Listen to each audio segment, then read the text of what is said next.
So you're trying to really get your head around a complex topic, maybe even thinking about tackling a major professional certification. Mm-hmm. But you look out there, and the sheer volume of information, it just feels overwhelming, right? Oh, absolutely. It's a common challenge, trying to distill what's actually essential Yeah. from just, well, background noise. It's crucial, especially when the stakes are high. Exactly. And that's really why we're doing this deep dive today. We're focusing on the world of the PMP, that's the Project Management Professional Certification. Right. And we're trying to cut through that noise by zoning in on just one source. It's insights shared in a video, actually, by an expert who guides people through PMP exam prep. Okay, so a single viewpoint. Our mission, then, based specifically on what this expert presents in their source, is to unpack what the PMP certification really is, according to them, who they think actually benefits from. All right, who's this for? Right. What the exam involves right now, its structure, the details, and, the kind of core knowledge you apparently need to master it, all from their perspective. Okay, great. So let's jump in. Let's explore what this source actually reveals about becoming PMP certified and, well, why it might matter to you listening. So the first thing this expert lays out is the basic definition. PMP. It stands for Project Management Professional. Pretty straightforward, yeah. Yeah, simple enough. But right away, this source gives a perspective that honestly might surprise some people. It doesn't seem to frame PMP as just some niche thing for, like, engineers or only people climbing the corporate ladder. That's a really key point the expert stresses, actually. According to them, this certification offers value for basically anyone, anywhere in the world who's involved in projects. Anyone, really? Yeah. They specifically mentioned people in companies, organizations, people actively looking for jobs, even folks starting their own projects or ventures. It's presented as, universally applicable. Huh. Okay, so it's positioned really broadly then. But why? Why is it so valuable, according to this specific source? What's the core benefit? Well, the main reason they highlight is that it gives you the fundamental concepts, the skills, tools, techniques, basically what you need to successfully manage a project and get the results you want. Okay, the fundamental. But maybe the most compelling insight, I think, from this source is that getting certified lines you up with the best practices in project management. No, best practices. Yeah, the things that organizations all over the world are actively looking for. So it's like learning a kind of universal language for project management. Makes you understandable everywhere. Exactly. That's what the source emphasizes. Having the certification means you share the same theme, the same approach. It makes your skills instantly recognizable, understood across different companies, different countries even. It's about learning to do things, as they put it, the most accurate and correct way based on this standardized framework. That common language. Yeah. Yeah, that makes a lot of sense, especially for global teams and collaboration. Okay, so if someone's thinking, all right, I see the why, what does this source say about the how? How do you actually get certified? The path they describe is pretty clear, actually. You take a preparatory course, like the one this expert happens to offer. Right. Then you register with the Project Management Institute, PMI, everyone calls it. PMI, got it. And then finally, you sit for the actual exam. And the source gives us specifics on that exam, not just take a test. Oh, yeah, definitely. The expert lays out the current stats. It's a 180-question exam. 180? And you get 230 minutes to complete it. Which is just under 4 hours. Right. And they also mentioned there's an extra 30 minutes allocated for a break during the test. Good to know. And of course, passing means getting over a certain percentage score. Okay, 180 questions, nearly 4 hours, plus a break. That sounds like a pretty significant undertaking. A lot of questions. What does the source tell us about the content? What are you actually facing in those 180 questions? So this is where the source gets quite specific. It states the exam follows what's called the Exam Content Outline, the ECO, the 2023 version. ECO 2023.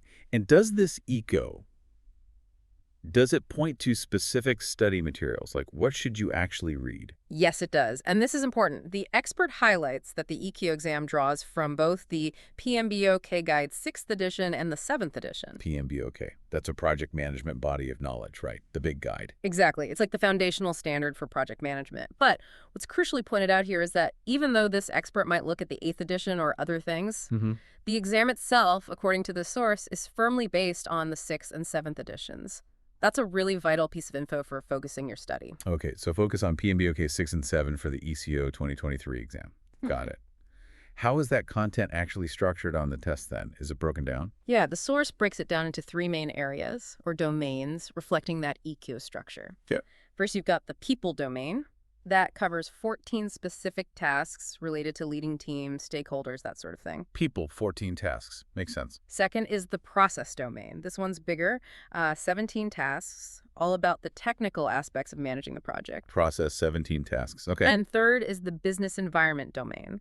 This one's smaller, just 4 tasks, focusing on how projects connect to organizational strategy and compliance. People, process, business environment. Are they weighted equally? Or does one count for more points? See, that's another key insight from the source. They are not equally weighted, not at all. Oh. The source clearly states that the people domain and the business environment domain, together, they make up 50% of the exam. Okay, those two combined are half. Right, which means the process domain alone accounts for the other 50%. Wow, so process is half the entire exam by itself. That sounds significant. Does the source suggest that mastering process is maybe tougher than the others? Yes, this is definitely something they flag as needing more focus. The expert describes people and business environment as, generally easier, mostly about understanding concepts, practicing questions. Right. But the process domain, that's presented as needing deeper study. It heavily emphasizes tools and techniques. Tools and techniques, like the specifics? Exactly. Think of the specific steps, the inputs, like what data or documents you need before you start a process, and the outputs, what results or documents come out of doing that process step.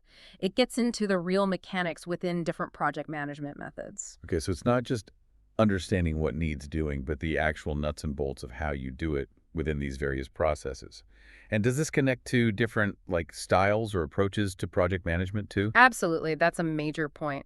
According to the source, a big challenge on the exam, especially within that heavy process domain, is dealing with questions where you have to apply the correct project management approach based on the situation they give you. Okay, different approaches. What are the main ones the source mentions you need to know? The expert details 3 primary approaches that are crucial for the exam. First, there's traditional, sometimes called waterfall or plan-driven. Okay, the classic way. Yeah, described as focusing on following predefined processes very carefully to achieve a set plan, very structured. Got it. Then you have agile. This is presented as much more flexible, centered around, iterative development, collaboration, the core team working closely together. Agile, flexible. Okay. And finally, there's hybrid, which is, exactly what it sounds like. It's a mix, taking elements from both traditional and agile methods depending on the project's needs. Traditional, agile, hybrid. So success on the exam isn't just about memorizing processes. I know. It's about knowing when to use traditional, when to use agile, or when a hybrid mix is the right call, depending on the scenario and the question. That is precisely the insight from this source. They really stress that tackling the questions successfully means knowing how to choose and apply the most appropriate approach. You have to analyze the situation described. Thinking about all this, different PMBOK editions, 6th, 7th, 3 domains, these different approaches, all the tools, techniques, it really sounds like there could be a massive amount of material to wade through. Yeah. Does the source address that, this potential for just information overload? It does, directly, yeah. The expert acknowledges that candidates can definitely feel overwhelmed. There are multiple PMBOK versions floating around, plus all the study questions, different files, online resources. Right. But they circle back and reiterate the key guidance from this source. The EQO exam, the one you'll actually take, specifically maps to the 6th and 7th editions of the PMBO guide. So that's the practical takeaway. Focus there to avoid getting lost. That seems to be the advice, yeah. It's a way to help focus your study efforts, according to them. Okay. And given that potential overwhelm, the source is obviously presenting a solution, partly through their own course. What do they highlight about the value of learning directly from this specific expert? What makes their guidance useful? Well, the source mentions that the course itself is designed to be accessible for everyone, even if you're an absolute beginner starting from scratch. Okay. And the promise highlighted is that if you study their course material diligently, you should be able to pass the exam, easily and hit your goal of getting certified. And they back that up with the expert's own background. Is that part of the value proposition? Yes, definitely. The source makes a point of emphasizing the expert's credentials and experience. They mention an MSc, a MicroMaster degree, other international certificates. Qualification? And also practical experience, holding director and general manager roles since 2019. So not just academic, real-world experience too. Exactly. The source states this mix of academic knowledge and actual hands-on application lets them offer a really personal, experienced perspective on project and organizational management. And that perspective informs the course. So learning from someone who's done the theory and lived the practice makes sense. Mm. Any other benefits mentioned about the learning experience itself, like support? Yes, they specifically point out the benefit of hybrid support, which means basically the instructor is available to answer your questions along the way. Okay, so you're not just left alone with the material. Right. It implies ongoing guidance throughout the learning process. So putting it all together then, this source consistently frames the PMP certification as a way to get this standardized knowledge, how to manage projects, how to manage people, the tools, the resources, all effectively. And success in project management itself, according to this viewpoint, relies heavily on doing that well, managing people, managing resources effectively, using these recognized approaches and techniques, which is really what PMI, the Institute, aims for with the certification. Okay, so we've done our deep dive into this specific expert's view. We've covered what PMP is, who they think it's for, the specifics of the ECO2 2023 exam, drawing from PMBOK 6 and 7. Right. The critical importance of understanding those different approaches, traditional, agile, hybrid. Yeah, that's key. And how this source positions expert guidance as a pathway through the study process. So, based purely on this single source we looked at, the PMP is presented as, well, more than just a piece of paper. It's framed as a path to adopting globally recognized best practices, speaking that common project management language. Right. All designed ultimately to help organizations and you as an individual successfully hit your project goals. So, reflecting on all this, what does it mean for you, the listener, as you think about PMP or even just the broader world of project management? This source really emphasizes needing to understand and apply different approaches, traditional, agile, hybrid, to succeed on the exam. It raises an interesting question, maybe something for you to mull over. Does the real value of the PMP certification, at least as presented by this expert, lie more in standardizing the processes you follow? Or is it more about cultivating the adaptability, the flexibility needed to choose the right approach for whatever unique project scenario you might face down the road? Process versus adaptability. That's a good takeaway thought.